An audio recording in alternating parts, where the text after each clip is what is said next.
has been the epicenter for civilization from the dawn of humankind. Indian civilization and citations of historical facts has helped historians around the globe to perceive different ages of civilizations and kingdoms which have flourished throughout these times. Most of ancient and pre-medieval history had blurry lines and undocumented facts. Indian documentations of facts and versatility of knowledge preserved over centuries has helped in filling most of these gaps to historians.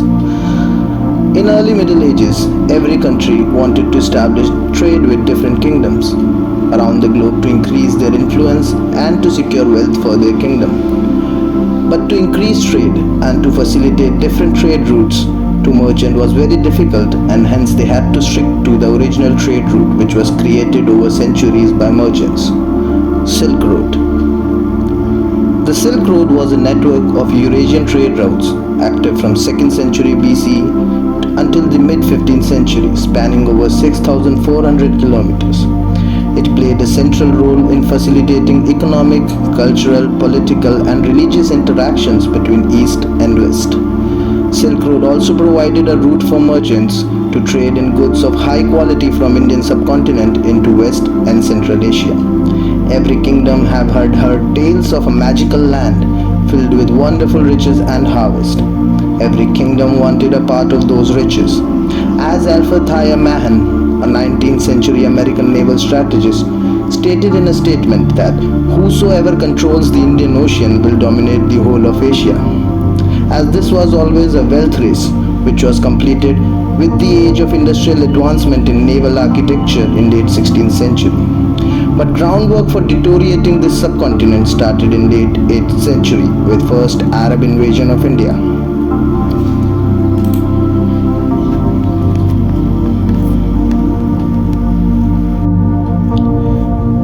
India is a country blessed with its geographical location and its tropical diversity, which makes it very difficult for an invasion into heart of its mainland. Yet there is a stretch of region which remains unprotected geographically, which also shared border with Eurasian kingdoms and Umayyad Caliphate, that was Rajasthan, which was earlier known as Rajputana, and other cities such as Sindh and port cities of Gujarat. Mamluk dynasty was the first dynasty among Delhi Sultanate to have established their control over Delhi. But Arab invasion of our subcontinent was evidently happening for more than 5 centuries, and which was rigidly repelled by Hindu Rajput kings of these area for more than 500 years. Yet there has not been a single reference towards this magnanimous heroism showed by our ancestors. Not even a single chapters in historical textbooks about how confederacy of a Hindu king have fended off these incursions and did not let any invader build stronghold into our country. We were never told about the stories of valor which has been inscribed in temples and sagas, one of them about Hindu Rajput ruler, descendant of Rama, Bappa Rawal, who defeated Umayyad Caliphate forces and chased them all the way to Iran and subduing the region under his control from Umayyad Caliphate. Bappa Rawal was born as Raja Kalpuj in elder branch of Guhil dynasty, which ruled over regions of Mewat. He was cousin of Prince Mori, who ruled over Chittorgarh.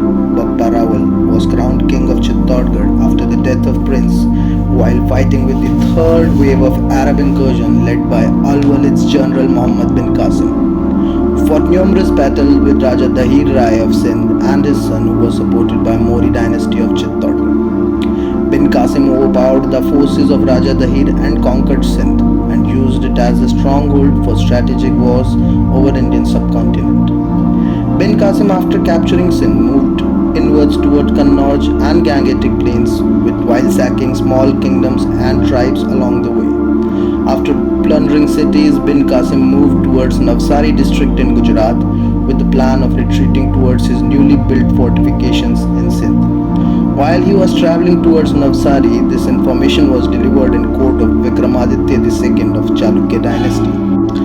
Vikramaditya gave command of his forces to Avani Janasharaya Pulakeshin and asked him to repel the forces of Muhammad bin Qasim at Navsari. Gulakeshin clashed with forces of bin Qasim at Navsari, with bin Qasim and most of his army retreating after suffering a brutal defeat at the hands of Chalukyan warrior Avani Janasharaya Gulakeshin. In all this time, Bappa Rawal was well informed with battle strategies and defeat which the forces of Muhammad bin Qasim suffered by the Chalukyan dynasty at Navsari. Yet Bappa Rawal did not rapidly march upon the forces of bin Qasim, as he had his hold on a very large garrison which he had stationed at Sindh for his reinforcement which he was receiving from Al-Walid. Bappa Rawal met with kings of Gujra Pratihara dynasty and Rashtrakuta dynasty and urged them to help his forces in defeating bin Qasim raids and to finish incursion of these barbarous forces in one blow, as he was weakened by his defeat at Navsari, and to stall now will lead him to gather supplies from Caliphate and to reignite his gruesome campaign over our kingdoms. But Rashtrakuta and Gujar Pratihara had a blood feud amongst them, which halted in making that decision at the present time, as per historians. Bappa Rawal marched with his fierce Rajput warriors alone to fight Muhammad bin Qasim and his army, which was camped down South Gujarat. As Bappa was making headway towards bin Qasim cavalry, en route Bappa met with forces of Nagabhatta and Rashtrakuta dynasty as they came together over their feuds to help Bappa in this campaign.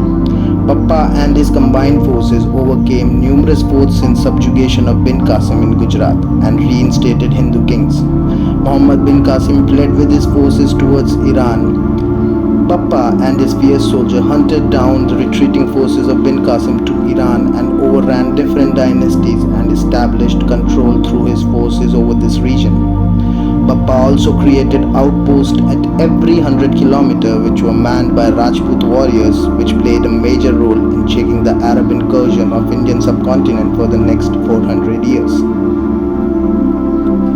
Umayyad Caliphate was the biggest empire in the world at that time, and hence it had its influence over North Africa, Visigothic kingdoms in Spain, Transoxania, etc. Yet they did not amass the forces to take revenge of the insult by an Indian king and his army for more than 3 decades. There is even an account mentioned in Arab chronicles of Umayyad Caliphate that most of the soldiers who fought at Eastern Front in Sindh relinquished their position and never wanted to go back to that place.